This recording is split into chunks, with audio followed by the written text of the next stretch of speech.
Hello, everybody, small business owners of Southern Ontario. This is Suzanne, your health coach, and I am doing Takeover Tuesday today. So super excited about that. I've been putting up all kinds of information, and I'm sorry, I am a bit of an information geek, so I've been sharing a lot. Hopefully, if you don't get a chance to look at it today, you can look at it over the week. Anyways, I wanted to share a bit about myself because I know some of you know me and some of you probably don't. So I'm a registered health coach and I am also certified in Canada.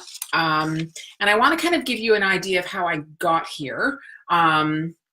So I used to have a full-time corporate job, loved it for a long while actually, and then left it to pursue better health and better nutrition, and ended up becoming a health coach, which I love. But I want to tell you what's happened to me recently, and the story may seem, I don't want to say a bit sad, but it is a bit sad, I guess. But it has a happy ending. So I just want you to stick with me. So for a number of years, I was on fire. I was super healthy, eating really well, loved my life, loved all my goals and all the way I was feeling in my physical body. And then my father, at 99 years old, fell and broke his hip.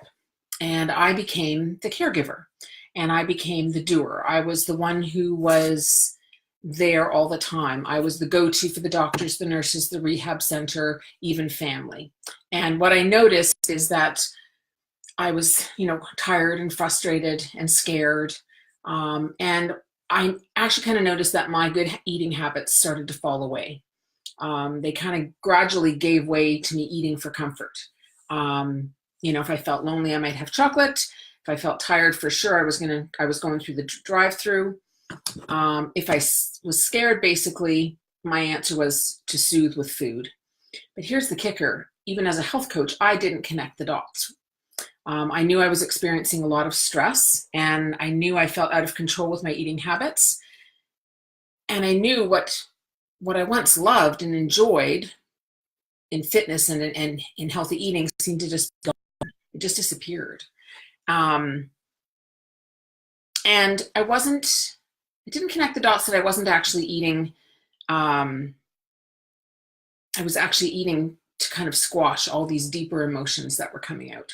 I was eating not to connect with any emotion, to avoid, to push everything away. So I had no awareness that I was actually self-medicating with food. And I had, so that was my victim story. And I'm going to tell you, we all have a victim story.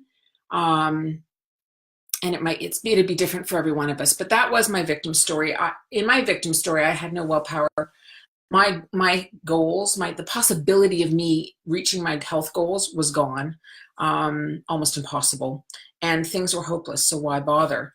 And I have to tell you that feeling the energy of hopelessness, and I think many of us might have felt that before, is pretty horrible.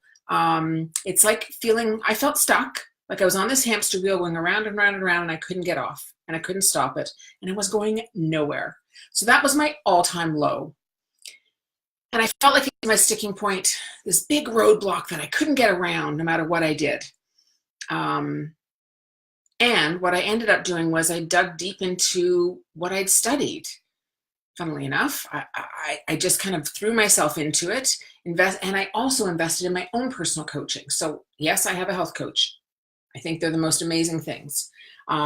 So it allowed me to start doing a lot of inner work and step into my own. And it was really incredible because that's when the needle really started to move for me. And I talk about this because there was a question in the thread about habits and how do you make habit change? How do you, what do I do to create habit change? And habit change is tricky because we have these things that we do automatically. So we brush our teeth. We don't even think about it. We do all kinds of things. We get up in the morning and we go to either our water or our coffee, or we go pee, whatever it is. We just automatically don't even think about it. Then there are other things that we're trying to change, right? And a lot of them are health habits. Sharing this kind of a story is really hard and it's vulnerable. But the reason I'm sharing it and the reason I'm relating it to habits is that when we share this kind of victim story, we kind of take away its power. So it was my victim story. It is no longer my story. I now have a story of empowerment and of self-love and just an amazing journey. One of the things I believe, whether it's habit change or you've got a victim story and you're trying to work through it, is that there should be joy in our journey. We all struggle so much to reach a goal, a habit change, whatever that is for you. And I don't know, I've seen women, especially, I've seen so many women who are frustrated, tired, upset. They fall off this wagon that they talk about. And it's never any fun. Getting to the goal is a fight. It's a struggle. And I'm really tired of that. So my whole journey has brought me to the point where I don't want women to suffer like that anymore. I think we all should embrace life exactly the way it is right now in this moment. It's the life that we have. And absolutely, we're working towards goals. But when we start enjoying life as it is now, we are loving our bodies as they are right now, then the journey becomes joyful. And in that joy comes this exuberance and this love of feeling amazing and helping yourself. And then the habit change becomes easier. I'm going to say easier. I'm not going to say easy, but it becomes easier. And I wanted to share all of that with you because, yes, we try all kinds of things. And sometimes we're successful and sometimes we feel like we're not. Sorry, that was my phone. But I wanted you to know that there is joy in the journey. And that's one of the things that I want to bring to every woman who's struggling with any kind of health goal. The joy getting there should be as exuberant, as exciting, maybe even more so as actually getting there. And when we do that, when we have joy and we have this awareness, we create this awareness in our world of what we are doing every moment. And it's a huge practice, but we create this beautiful life that just makes other beautiful things happen over and over again. Anyways, that's what I wanted to share with everybody. I'll write a little bit more about habit change, but I really wanted you to know where I'm coming from. And I've talked a lot today about food and nutrition and supplements and sleep. It's all part of it. But for me, it's the deeper work. It's the deeper work that I love helping clients with. And I do, just so everybody knows, I do a free discovery session with anybody who's interested. So I'm going to post some stuff about that at the end of the day. And if anybody wants to take advantage, you can.